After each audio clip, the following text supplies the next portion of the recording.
And so our staff is taking a cool field trip today, and we have to leave a little bit earlier, so we wanted to come here and make sure we got daily worship for you. So we're going to sing a couple of songs and then have a short devotional like always. I'll pray with you and when we can get on with our day, but centered around the truth of who Jesus is and knowing that He's at work all day long today in you and in me and all around us. So we're going to sing a little throwback. Yep. Like from way back. Way back. Little like the youth camp. 70s. Yes. Yeah, Here youth we camp go. in the 70s. Sing along if you know it, and if you don't know it, you'll learn it pretty quick. Yeah. Jesus is the answer for the world today. Above Him there's no other. Jesus is the way.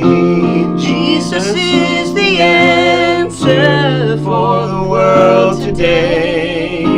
Above Him there's no other. Jesus is the way. Ready for a key change? Here we go.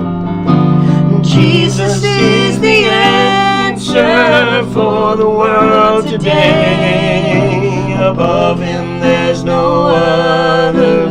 Jesus is the way. Jesus is the answer for the world today. Above Him there's no other. Jesus is the way. Jesus is the answer for the world today. Above Him there's no other.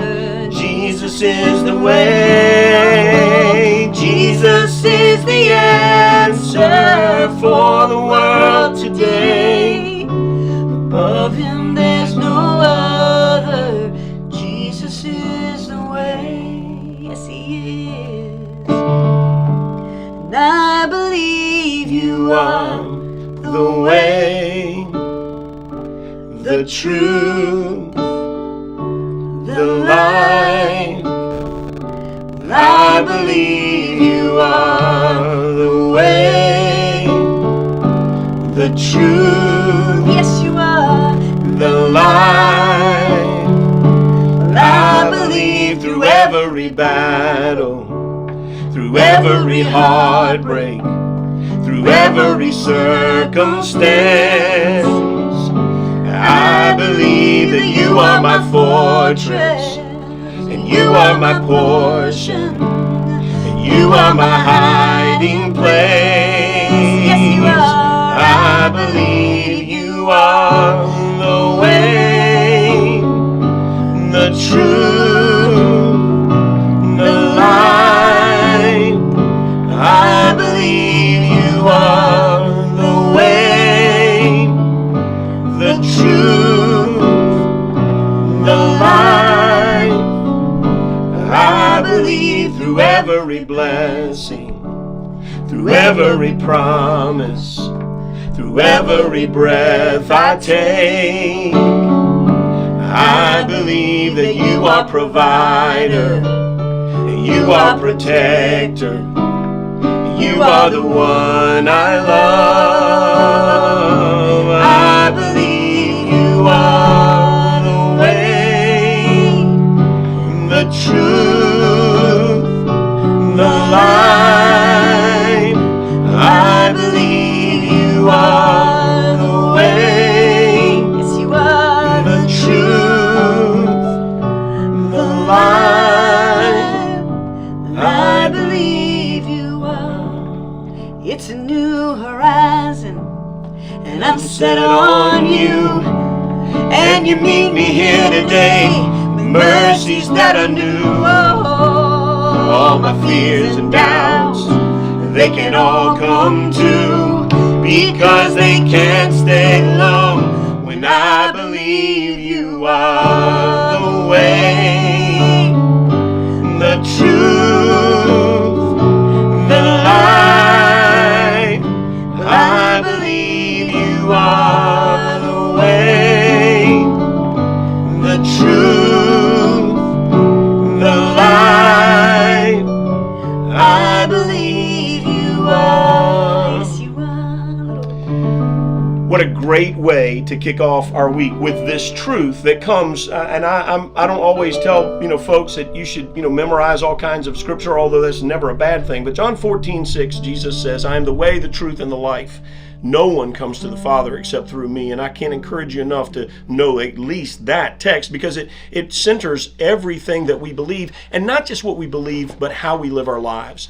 And I want to show you something today about our Bible reading. We're in year 2 of a 2-year Bible reading plan, which you can find on the Bible app or Bible.com. And in it, I don't usually see a whole lot of correlation between the text that we're in the Old Testament and the text that we're in the New Testament. But I found something today when I was reading, and I thought, what an interesting contrast. And I want to show it to you. Now, in Nehemiah chapter 13, the wall around the city of Jerusalem has been rebuilt. The people are have been in captivity, but God granted them favor with their captors, and they were allowed to go back and rebuild. And the two main characters here are Ezra and Nehemiah, and they're helping to make sure that all the construction happens properly. But I wanted to show you this as they look at what's happening after the wall gets rebuilt and how people are behaving. What they find is that very quickly people begin to go against the rules, if you will. And there are some people who are serious rule followers. And so they find in one place that they have violated, the people have violated one of the rooms in the sacred space. They used it for a purpose that wasn't intended. And so they get really upset about this. They violated the sacred space. And so this prayer comes, it says, and they clean it up. And then they say, "Remember me for this, my God, and don't blot out what I've so faithfully done for the house of my God and its services."